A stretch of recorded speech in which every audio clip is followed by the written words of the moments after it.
The Pacific Northwest is defined by water. It has shaped us for millions of years. Ice, snow, rain, tides, rivers, bringing life and food, defining settlements, dividing and connecting us. The people who built Seattle harnessed the power of water for food, energy, transportation, recreation, and business. It sustained them, changed them, it humbled them.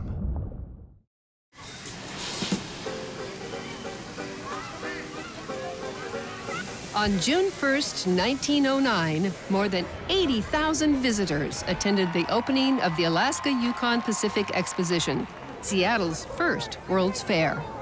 The crowds toured buildings and exhibits, enjoyed rides and amusements, listened to music, or just relaxed along the Cascade Court, a series of waterfalls that flowed into Geyser Basin.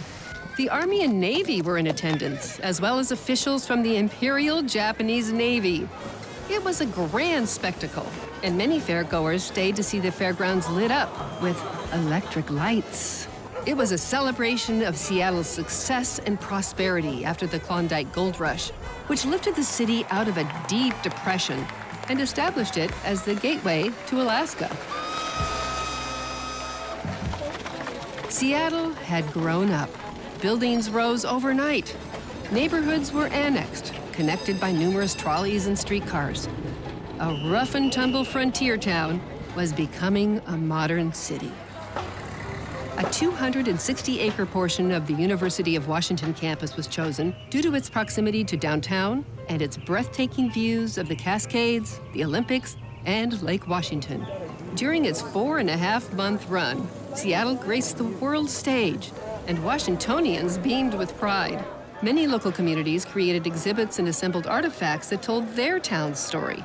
Smaller towns, cities, and counties were honored with designated special days, and hundreds or even thousands of community members traveled to the fair to promote their regions. The fair welcomed a variety of very notable visitors. A cross-country car race began in New York and ended at the fairgrounds with Henry Ford himself showing off his new Model T car. This great Alaska-Yukon-Pacific. Even President William Taft arrived to tour the exhibits and to orate to the crowds. The fair ended on October 16, 1909. More than 3 million people had seen the best of the Northwest. These visitors boosted the local economy, and the Alaska-Yukon Exposition was Seattle's introduction to the world stage, and elements of its legacy remain at the UW to this day.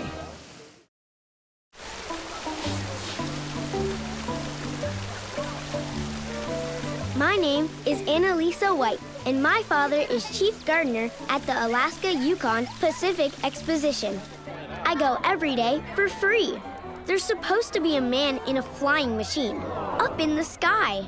My favorite part is the pastry, where I can buy a Welch's grape juice for 5 cents. I like the Fairly Gorge tickler ride, the hot waffles, and the music. Up at the Eskimo village, they have a girl wearing animal skins. She's my age. We just smile at each other. Do Eskimos speak English? I keep looking for the flying machine. They say it looks like an enormous potato. Sadly, when summer's over, the fair closes. My father goes back to work at the Bagley Mansion, and I have to go back to school. I've never spotted the man in the flying machine. I wonder what happened to him.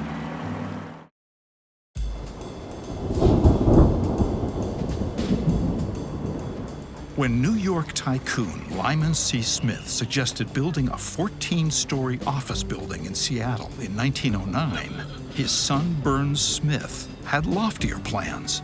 Why not erect the tallest skyscraper west of the Mississippi? The proposed steel-framed tower would signal a new era for an ambitious, booming Seattle. It was nothing less than a 40-story signpost announcing to the world, the sky's the limit. A dazzled Seattle City Council and supportive mayor jumped on board. Designed by Syracuse architectural firm Gagin & Gagin, the tower rose skyward at 2nd and Yesler. Its 8 high-speed elevators, modern telegraph office, and mail chutes provided its 540 offices with the latest innovations. Interiors were detailed in polished brass, Alaskan marble, and Mexican onyx, while installation of the white terracotta cladding astonished onlookers with the dizzying spectacle of daredevil construction workers, popularly called cowboys of the air. Although Lyman Smith did not live to see his gleaming tower's opening day, on the 4th of July, 1914, his son welcomed dozens of dignitaries, along with 4,000 eager Seattleites, to the 35th floor observation deck of what he called his cloud cleaver. Atop the pyramidal cone, an 8-foot diameter glass ball signaled the quarter hour in red, white, and blue, also serving as a beacon to mariners across Puget Sound. Elegant and iconic, the Smith Tower would remain the tallest building west of the Rockies until eclipsed by the 605-foot Space Needle in 1962. It still stands tall today, dwarfed by modern skyscrapers.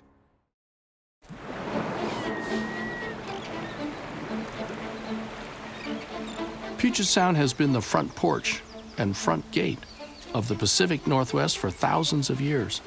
Though it turned out not to be the entrance to the mythical Northwest Passage, it did become a portal for international trade and for cementing American political claims to Washington, Oregon, and Idaho, the last piece in the United States puzzle.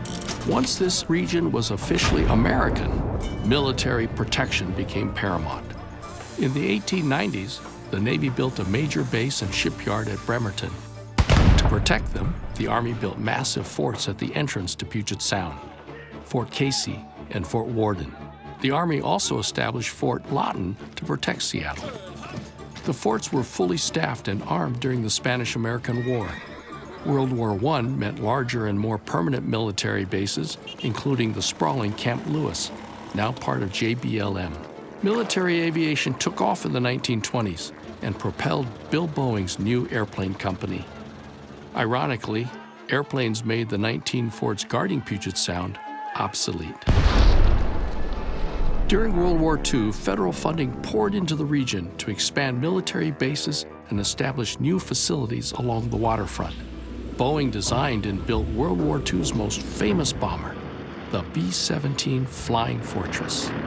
And to hide from possible Japanese attacks, the roof of the Boeing plant was camouflaged with a painted fake neighborhood.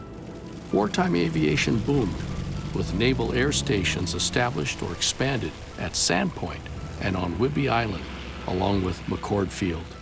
During the Cold War, the area was a prime target for Soviet attacks because of Boeing's defense work, including the B-52 bomber. From the 1950s to the 1970s, the region was ringed with Army anti-aircraft missile sites in suburban neighborhoods and rural areas, with soldiers on duty 24 hours a day. Puget Sound has always been the front porch for protecting the West Coast and the North Pacific. Strong military presence was important 150 years ago and is still important today for the security of the entire region.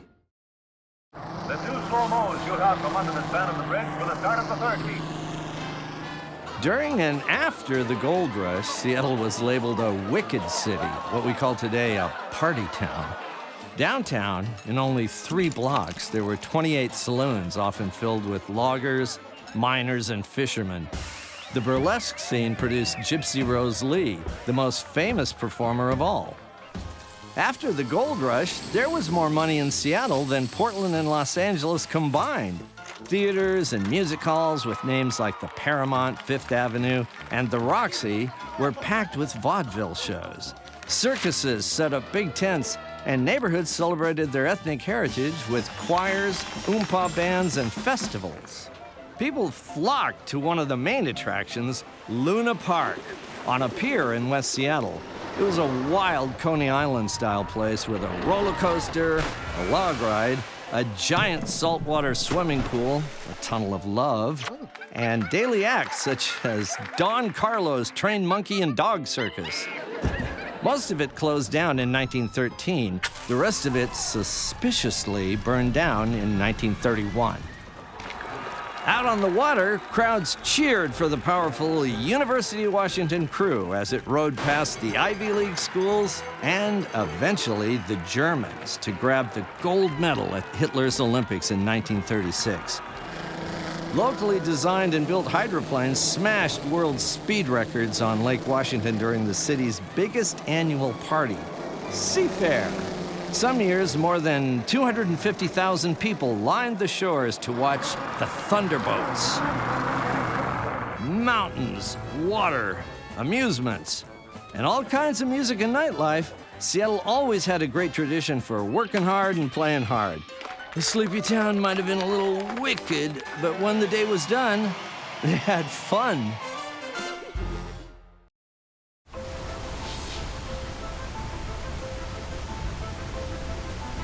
Innovative technologies transformed fishing, logging, and water power at a cost. In 1905, Edmund Smith patented a revolutionary salmon butchering machine he labeled the Iron Chink. Its racist name mocked the Northwest's Chinese workers. Smith's electric-powered invention prepared salmon for canning 6 times faster than the speediest hand butcher, exploiting workers and salmon. Washington logging had been driven by muscle power, men, horses, and oxen, until steam engines entered the woods, greatly increasing output. Logging was transformed again by gas-powered 2-man chainsaws, then solo chainsaws. By 1950, one logger with a chainsaw could equal the earlier production of 15 loggers with axes and saws.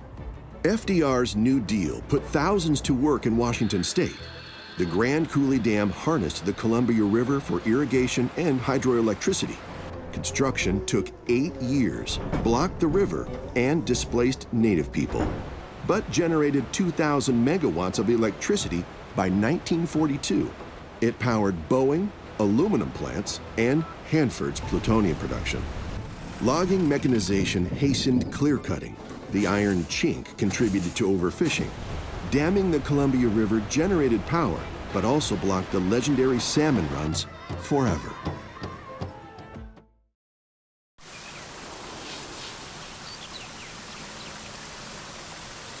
The next time you turn on the tap, consider that we have some of the purest drinking water in the world. Seattle's proximity to the Cascades, in combination with abundant snowfall, gives us this pristine natural resource. It didn't happen by chance. After the city's water supply failed in the 1889 Great Seattle Fire, Mayor Robert Moran demanded a new, reliable system. City engineer R.H. Thomson created the 90,000-acre Cedar River watershed, 35 miles east of the city. It took over 10 years to build. City water flowed freely downhill from the watershed in huge cedar pipes. Over time, these leaky pipes were replaced. New reservoirs were added as the city grew. Today, Seattle uses around 105 million gallons per day. It's easy to take this mountain fresh water for granted. You can thank the early city planners, geography, and the good fortunes of rain and snow that define our region.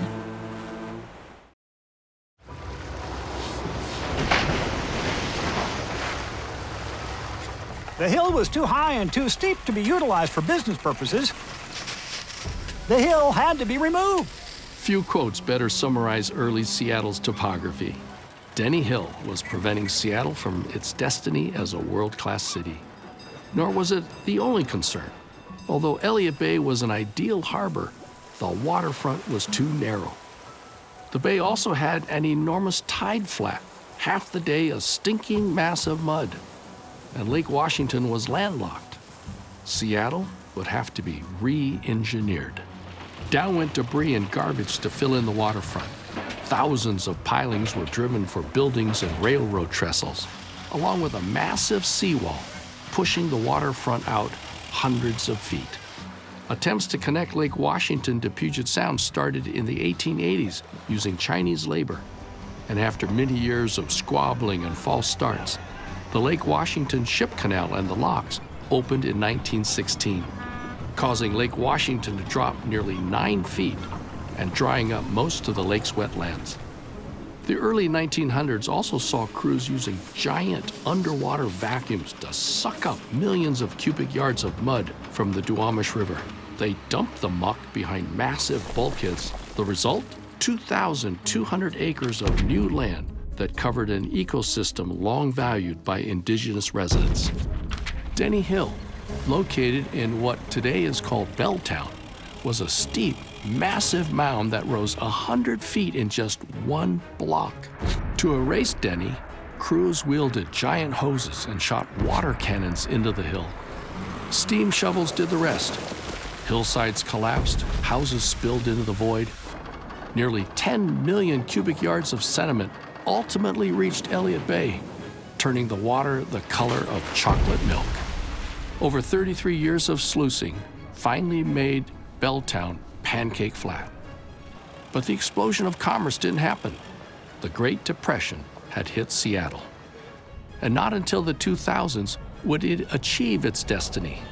Ironically, driven by a company with the name of a muddy river, Amazon.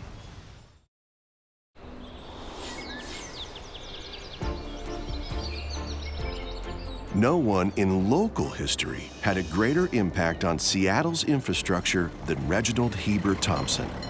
In charge of the city's surveying and engineering, he looked at the city and wrote, Seattle was in a pit. To get anywhere, we would be compelled to climb out, if we could. For Thomson, this meant the removal of the steep hills. From 1895 to 1912, he regraded Denny Hill, Jackson Street, and Dearborn Street. Thomson also helped acquire Seattle's main drinking water source, the Cedar River watershed. A power plant on the river furnished electricity. He also helped establish Seattle's sewer system. His biographer wrote, Implicit in his work was a belief that an improved standard of living encouraged enjoyment in life and spiritual fulfillment. He was a quiet man who did big things. Men tell us this fit, that wives should submit to their husbands submissively. Women in the state of Washington won the right to vote in 1910, a decade before the U.S. Constitution granted it nationally. But they fought long and hard to gain it in a campaign called women's suffrage. Women argued they were just as capable as men, even though opponents labeled them as too emotional and irrational to make good decisions on Election Day. In fact, suffragists insisted women possess special insights into the needs of society. In 1909, a pro-suffrage convention was held at the Alaska-Yukon-Pacific Exposition. The meeting exposed a sharp split between women activists. Some advocated polite tactics, letter writing to newspapers and legislators, and some pressed for bolder statements like marches and parades. The following year, male voters in Washington finally endorsed women voting in every county. Women immediately embraced their new rights. They were instrumental in removing Seattle's crooked mayor Hiram Gill in 1911 and electing anti-crime, anti-vice candidate Bertha Landis. They pushed for more parks, playgrounds, and public libraries, safe working conditions, public health, sanitation, and environmental protections, including forest preservation. They endorsed temperance laws to close saloons. Women became justices of the peace, elected officials, and trustees at state colleges. Finally, in 1920, the U.S. Constitution granted the vote to women nationally. However, a general growth of conservatism in America slowed progressive reforms. But President Franklin Roosevelt's New Deal of the 1930s embraced their calls for expanded social services, including many of which endure to this day. Women securing the right to vote made the country and the world a better place for all.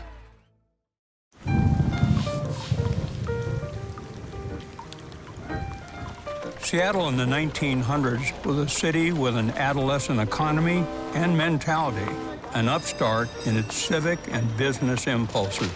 World War I was Seattle's great coming of age. We are glad to fight thus for the ultimate peace of the world and for the liberation of its peoples.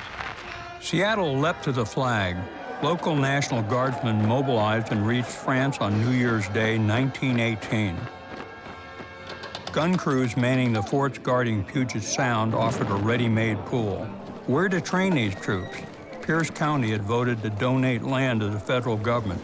The first troops arrived at Camp Lewis in September 1917. Many of the soldiers were draftees. The Selective Service Act silenced forever the pacifists and the objectors to universal military training.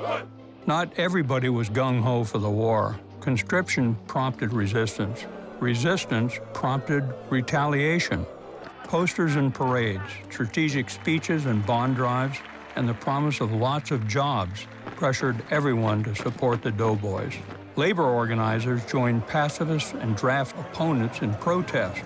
War supporters drowned them out, scorning them as disloyal slackers. The time for debate has ended. We will stamp out disloyalty wherever we find it. Divided they may have been, all Seattle enjoyed the economic boom. A timber baron turned airplane builder named William Boeing flew his Model C trainer airplane for Navy officials. They ordered 50. The fledgling Boeing Airplane Company started production. The Skinner and Eddy shipyards broke records, churning out 32 ships, more than any other shipbuilder. Never mind the money. A day's delay in finishing a ship is a crime against the boys in France. With a whimper, the guns fell silent in November 1918. The boys filtered home to chaos. A deadly global influenza hit, killing 1,400 Seattleites. The economy suddenly shrank. Workers retaliated with a historic 4-day, citywide general strike. President Wilson suffered a paralyzing stroke soon after a visit to Seattle. And yet, out of the energies of wartime, out of a national knitting together, out of strife and shock and death of war and post-war, Seattle, a city on the far edge of the continent, grew into urban adulthood.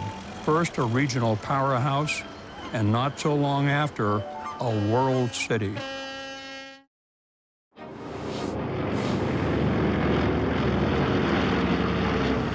The next time you step on a jet airplane, there's a good chance it's a Boeing, named after William Boeing, who got his start in the forests of Hoquiam, Washington over 100 years ago. Bill's father was a wealthy immigrant from Detroit who owned vast timberlands. At age 21, Bill moved to Hoquiam to run a logging company on land inherited from his father. America was growing, and timber was in demand. By 1908, Bill was one of the richest men in Washington, a so-called timber baron.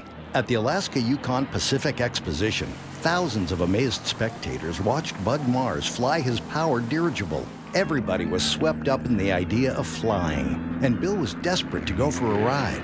It wasn't until July 1914 that Tara Maroney took him on his first flight over Lake Union.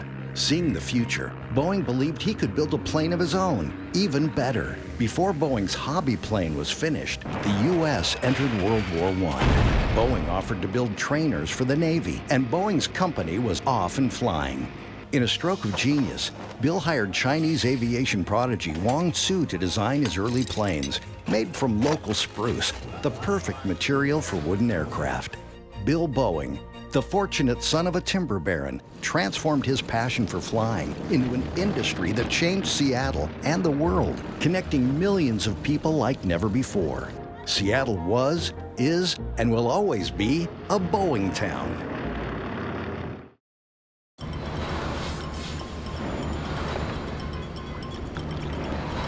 After the turn of the century, Seattle was riding high on gold rush wealth, international and domestic trade, and the glow of the Alaska-Yukon Exposition.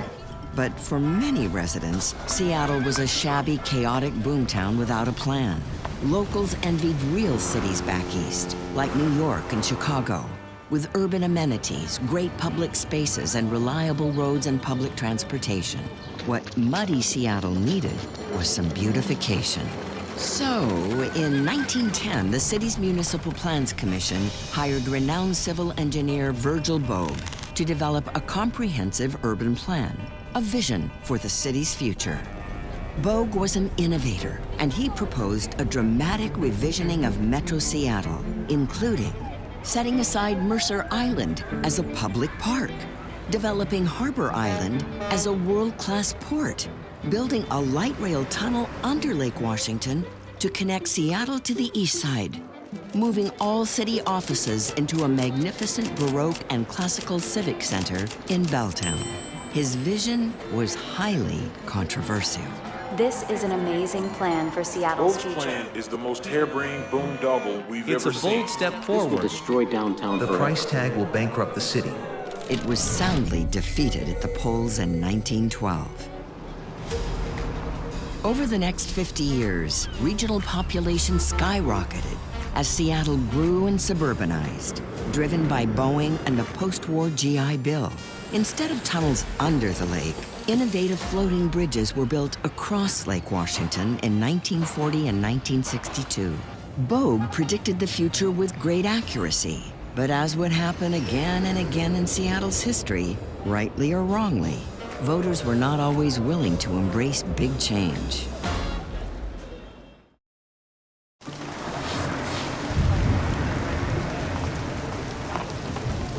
Alice Sampson Presto was an outspoken and fearless leader in Seattle in the days when African Americans and women had very few rights. She was born around 1872 in Massachusetts and moved to Seattle in December 1900 to start a new life with her husband.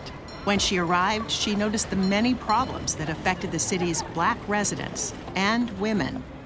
As a mother of 3 young girls, Alice became deeply involved in community outreach. She helped establish the Dorcas Charity Club to find good homes for orphaned Black children. She started a political organization for Black women to fight for civil rights and women's freedom. In 1918, she was the first Black woman to run for state senate in Washington history. Her priorities were clear and promising: equal pay for women, ending child labor, free state college education, and an end to all forms of discrimination. Alice promoted a progressive vision of society, but in a crowded race against 4 white male candidates, she lost the primary election. Defeat never stopped Alice. She spent the rest of her life fighting to improve the lives of others, leaving behind a legacy of social justice and equality for future generations.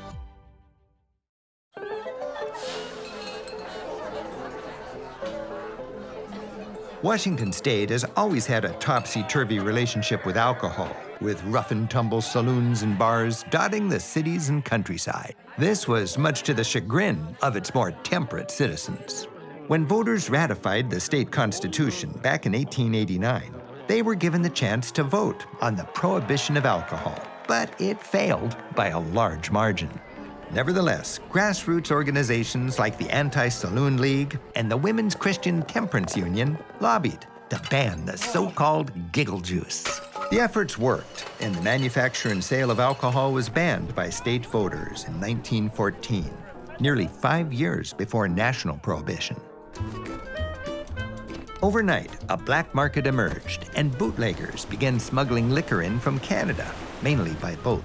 It was to supply the numerous underground speakeasies and after-hours clubs that popped up, attracting so many roughnecks and the happy-go-lucky guys and dolls. Often, you needed a password to gain admission. The biggest rum runner was Roy Olmsted, a former police lieutenant who became one of the largest employers in Puget Sound with his fleet of boats, warehouses, drivers, accountants, salesmen, and lawyers. Olmsted was called the gentleman bootlegger for his genteel ways. Federal prohibition agents weren't so well-mannered. They came down hard on Olmsted, and also on Frank Gatt, who was manufacturing moonshine.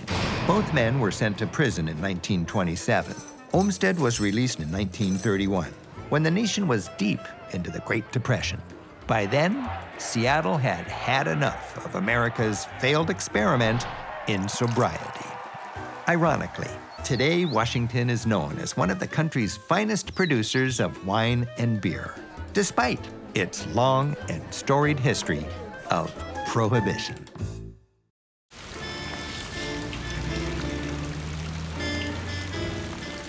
The Seattle area has a history of boom times and busted economies going back over 100 years, but nothing had prepared the city for the Great Depression of the 1930s. It hit the region like a tidal wave. At one point, over 25% of the population was jobless, and that didn't include unemployed women.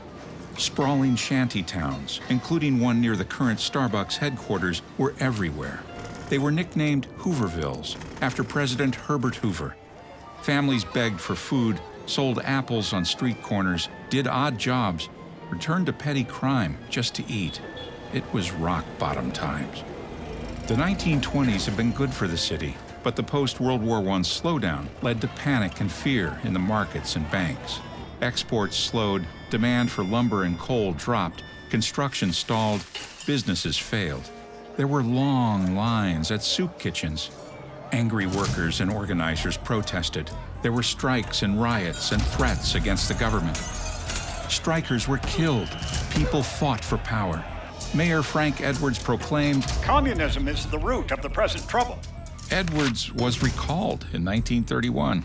When Franklin D. Roosevelt was elected president in 1932, the banking system was near collapse. Panic and fear gripped the nation. I pledge myself to a new deal for the American people. Under his leadership, confidence in banks was restored, and federal money poured into programs to get people working again. The Civilian Conservation Corps employed men to work in America's forests, building roads, trails, and lookout towers. Pay was $30 per month.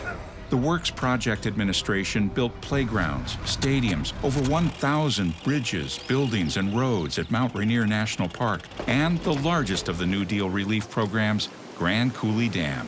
These get-to-work programs revived the American economy, just as the guns of war started sounding in Europe. The onset of World War II. Soon, unemployed men and women went to work on the war effort. Many joined the military as Seattle began to boom once again in an unending cycle of up and down.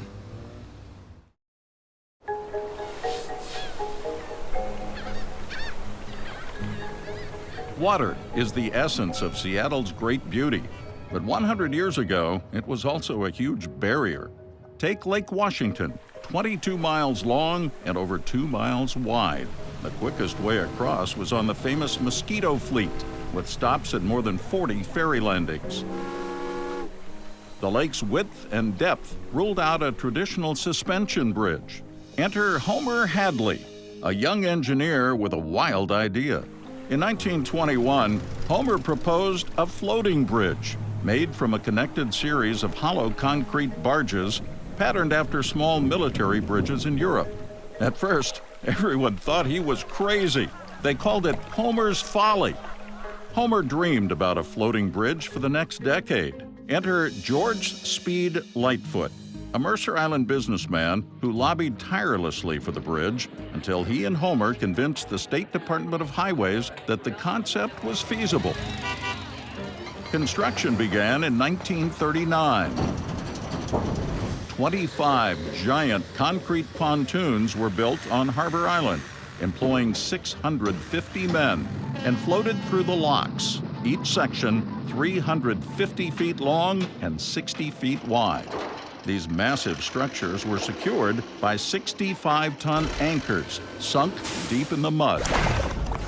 The bridge was an engineering marvel, the longest floating bridge in the world, until it was surpassed by the Evergreen Floating Bridge in 1963. The toll was 35 cents. These bridges connected land and people in a region divided by water. Today, Lake Washington is surrounded by cities, and millions of vehicles per year cross effortlessly over concrete pontoons bobbing in the water. You can thank Homer Hadley for the generally easy commute.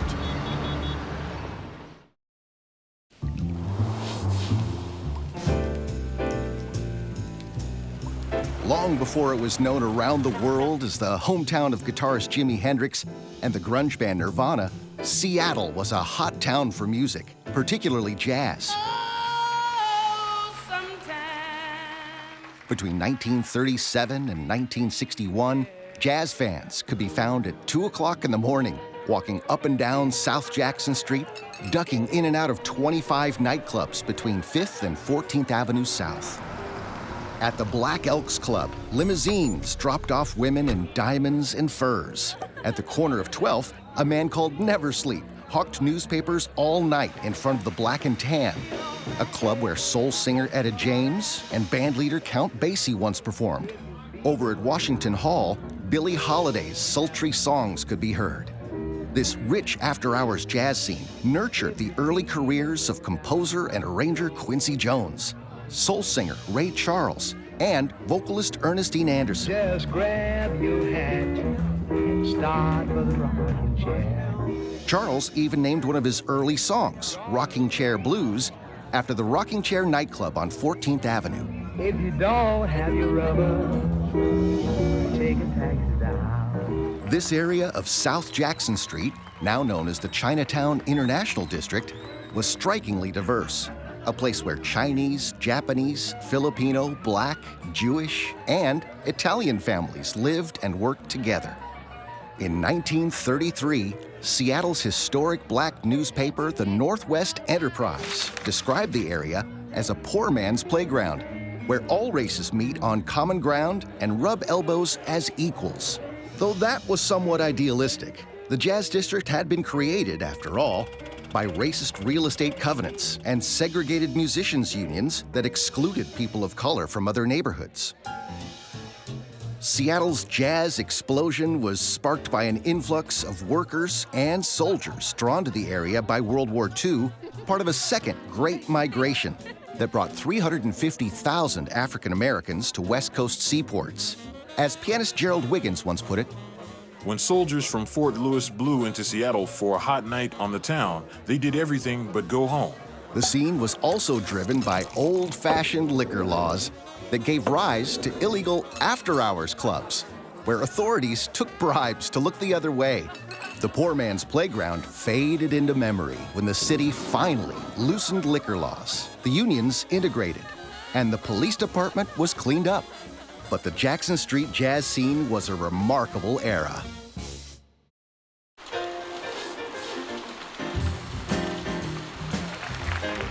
When Ernestine Anderson's first album, Hot Cargo, hit the streets in 1958, Time magazine called her the best-kept secret in the land.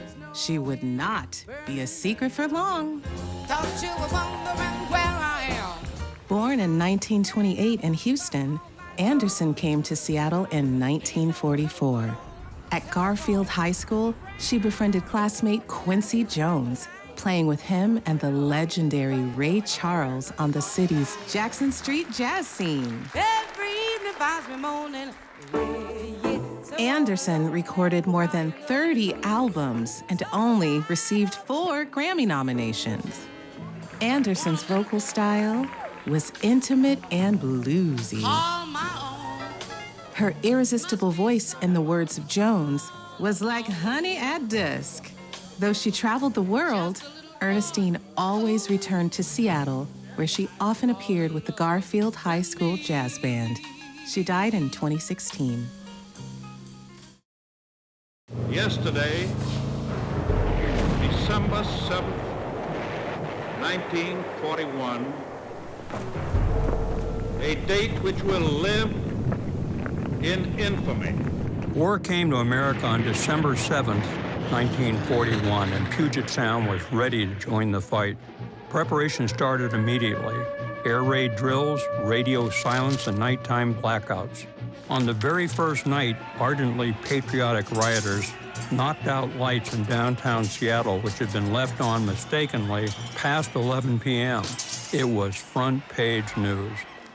Along with fear of foreign invasion, Japanese Americans in Seattle were targeted as possible spies and saboteurs.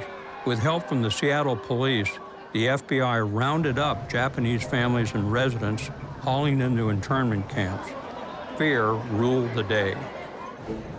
The war stoked employment in the Pacific Northwest, especially Boeing in the shipyards. The influx of workers meant severe housing shortages, crowded city apartments, motor courts, and urban travel camps. And boy, is it crowded. I stopped one guy on the street and I said, "How do you get a room here?" He said, "I don't know, I'm the mayor and I live in Tacoma."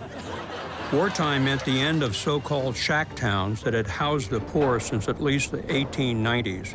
Hoovervilles on the waterfront and Inner Bay were burned to make way for docks and Navy depots. The booming economy gave new buying power to the middle class, though wartime shortages meant rationing and empty shelves. Puget Sound was central to the war effort, supplying Europe and the Pacific. Defense plants worked around the clock, turning out hundreds of warships. The famous Boeing B-17 flying fortresses were built at the incredible rate of 14 to 16 planes per day. The military bought billions of board feet of lumber and all the canned salmon the area could produce. 500,000 soldiers and sailors passed through Seattle. The downtown streets were lined with happy-go-lucky sailors on leave or headed overseas. Seattle became a non-stop city with restaurants, bars, and nightclubs going around the clock. There was an electric energy day and night. So much defense money and labor poured into Puget Sound, it was one of the top 3 war production cities in the country. That it dramatically remade the whole area. Women entered the workforce as Rosie the Riveters, and many stayed on after the war was over. The end of World War II meant a new world order.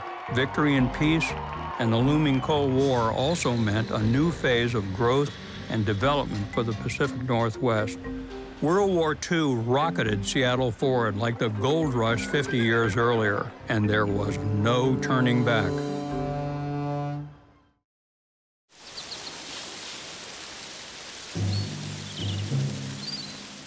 Imagine you were living in a thriving community and suddenly the government forced you to pack up and board a bus or train bound for a prison camp. This is what happened to more than 7,500 local Japanese and Japanese Americans at the start of World War II. President Roosevelt's executive order authorized the incarceration of 120,000 Japanese from the West Coast, most of them American citizens. Many were locked up on the grounds of the Puyallup State Fair and then moved to a concentration camp in Idaho. These citizens lost everything: homes, land, businesses, friends, and freedom. They were confined behind barbed wire. Some stayed in the camps the entire war. Others relocated. Despite the injustice and racism, many Japanese Americans joined the army and bravely fought for their country. They proved they loved their country more than their country loved them.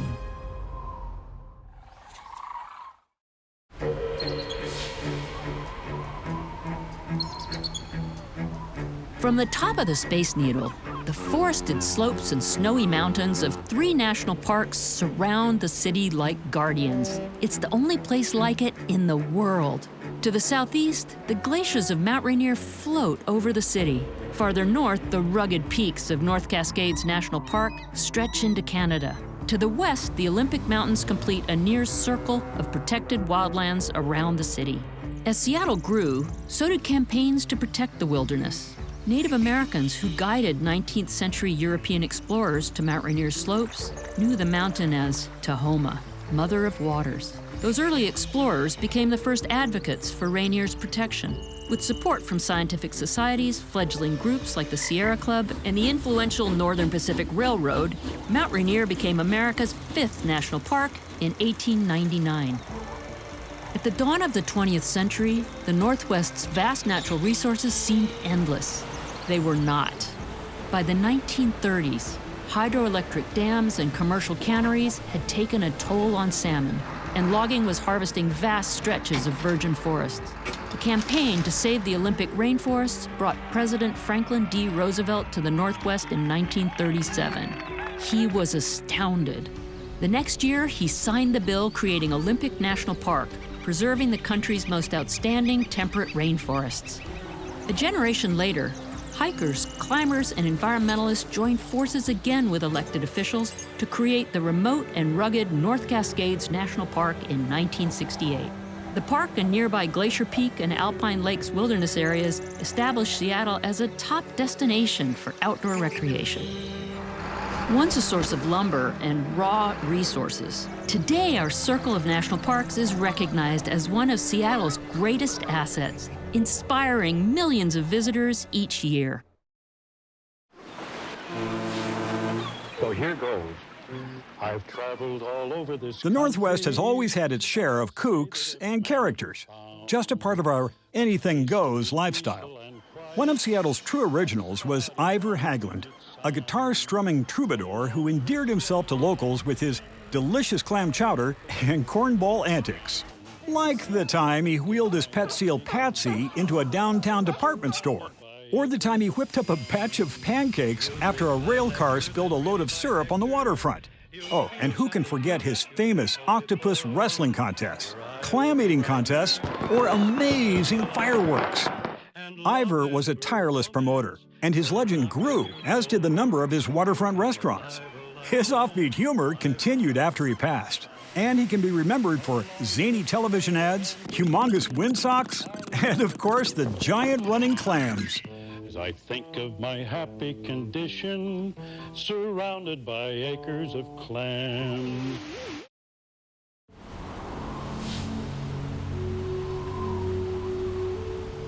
The long overdue granting of U.S. citizenship to all Native people in 1924 may have signaled a time of inclusion, but few Native Americans shared in the prosperity of the Roaring '20s. A 1928 government study revealed stark conditions on reservations, dire poverty, poor health, and severely underfunded programs. In response, Congress enacted the 1934 Indian Reorganization Act. The act aimed to empower tribes and protect their cultures. The Muckleshoot, Puyallup, and Nisqually used it to form tribal councils, adopt constitutions, and pursue self-governance. Some viewed it as the Indian New Deal, others as the Indian Raw Deal, due to continued federal oversight. Still, Puget Sound tribes were able to use the new law to regain lands, launch economic projects, and restore salmon runs, laying the groundwork for future progress. Mobilizing for World War II, Native people were drawn to Seattle to work in aerospace, shipyards, and military industries. Many served in the armed forces. After the war, most wartime industries contracted, and many Native people were left jobless. They settled in Seattle's Pioneer Square. In the 1950s, the government attempted to assimilate Native people by ending their status as wards of the United States. The 1956 Indian Relocation Act encouraged Native Americans to relocate to cities. Amid these challenges, Native advocacy grew. The American Indian Women's Service League, founded by Native women in Seattle, became a key support network for Seattle's Native community. By 1958, the League would play a central role in shaping the future of Native activism in the 70s and 80s. Please welcome the Garfield High School Jazz Ensemble. In the heart of the Central District, Garfield is one of Seattle's most storied high schools. More than half the students are in AP classes. It has more athletic state championships than any other Seattle school, and for decades its jazz program has been nationally renowned. Clarence A. Cox had a lot to do with it. Garfield was always the more progressive of all the schools in Seattle because they had all kind of different races there. I used to talk to Quincy Jones, and he said it was like that when we were there. Students thrived in the diversity. Jewish and black students, Asian Americans and others bound together by Garfield's great tradition. No doubt the school had its ups and downs, but it produced talents such as Jimi Hendrix, Ernestine Anderson, Macklemore, Quincy Jones, Jack Benaroya, Ari Melber, Mayor Bruce Harrell, and Minoru Yamasaki, architect of the World Trade Center. When we started going to New York, and we won 4 national championships. they would look at Garfield and they'd say, that's the school we need to beat. Garfield is more than just an exceptional jazz program. It's about blending new ideas and cultures and experiences to create something bigger and better. If you went to Garfield, you could go anywhere in the world and get along with people. I think that's the legacy.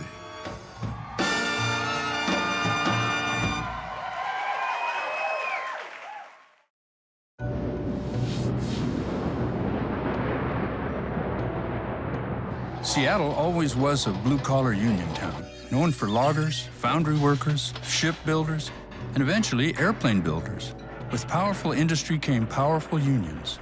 Boilermakers, longshoremen, teamsters, and the machinists representing Boeing workers. Founded in 1916, Boeing was a cornerstone of the Northwest's economy in Seattle, Everett, and Renton. Boeing put Seattle on the map. By 1944, the company was flourishing, over 50,000 employees, roughly 1 out of every 10 Seattle residents. Everett cranked out bombers while Renton built commercial aircraft. In the spring of 1948, after extended layoffs and contract tensions due to post-war reductions, the Machinists' Union voted, strike! Boeing refused to bargain and brought in outside workers, scabs. Emotions ran high. Picket lines formed, workers battled workers. After 5 months of no paychecks, the machinists folded. Battle-weary, Boeing welcomed back those who did the riveting, welding, machining, and airplane assembly. There was a citywide collective sigh of relief. For now, Boeing labor troubles would keep the local economy on a roller coaster for years to come.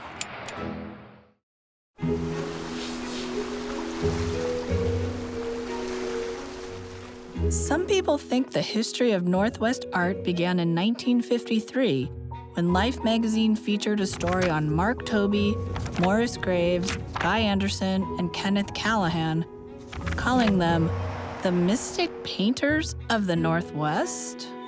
It gave the impression that the artists were living in Zen-like solitude in the misty forests of Washington. The truth is, most Northwest artists were well-read and well-traveled. They followed the latest art trends in the US, Europe, Japan, and Mexico. Surrounded by spectacular landscapes at home and aware of Indigenous art forms, Seattle artists drew from a broad palette of influences and worked in many different styles. Long before the so-called mystics, Washington artists were exhibiting nationally and abroad. One of the most influential was Ella Shepherd Bush. She founded Seattle's first art school and in the early 1900s painted portraits of some of the state's most prominent citizens. But it was Bush's amazing skill at miniatures that brought her national acclaim. Seattle was an important hub for photography, too, with Edward Curtis at the center. Known as the Shadow Catcher, Curtis spent much of his career documenting native tribal members for his book, North American Indian. Meanwhile, others such as Imogene Cunningham, Ella McBride, and an innovative group of Japanese-American photographers were among those creating a new kind of pictorial artwork. The Seattle Camera Club was formed in 1923 by Issei, or first-generation Japanese immigrants, and by the middle to late 1920s, they became among the top 10 most exhibited photographers in the world. During the Great Depression, Vanessa Helder documented the construction of Grand Coulee Dam in a series of exquisite watercolors. In 1943, her work was included in the show American Realists and Magic Realists at the Museum of Modern Art in New York. Yet by that time, two of the so-called mystic painters were getting the most attention. Mark Tobey, who had once painted crowded scenes at the Pike Place Market, became famous for a new abstract style called white writing. And when Morris Graves borrowed from Tobey's style to create his haunting Bird in the Moonlight series, the Museum of Modern Art bought 10 paintings. Well, the so-called Northwest mystic artists really were standing on the shoulders of generations of artists that came before them. Most of them were women and Japanese-American artists.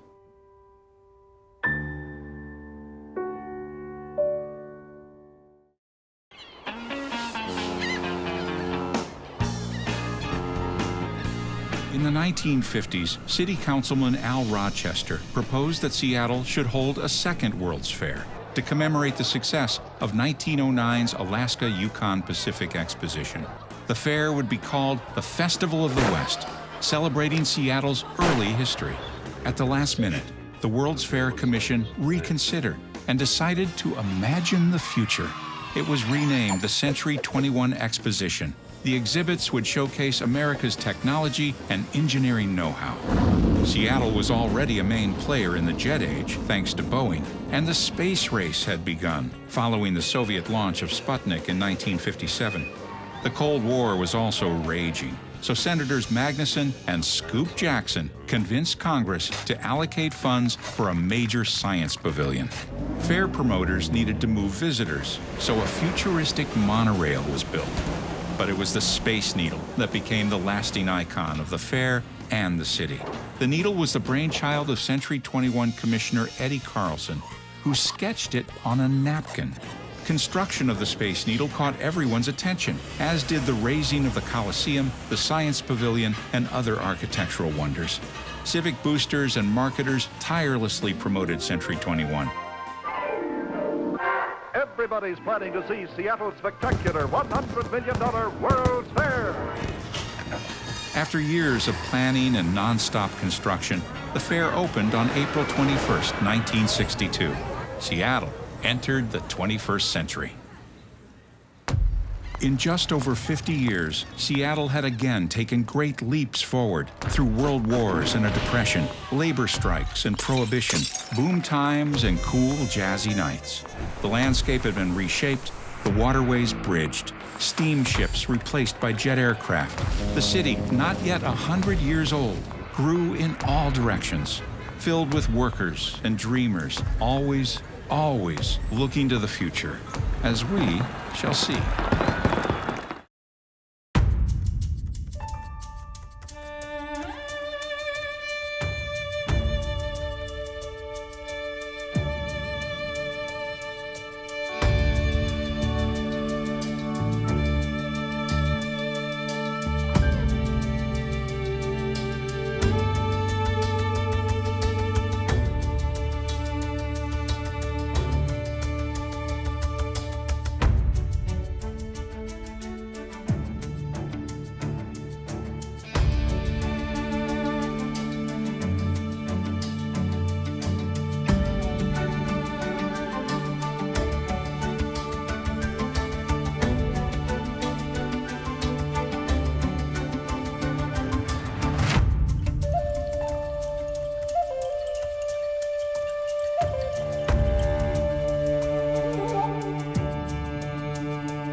Funding for Seattle, a history in short stories provided by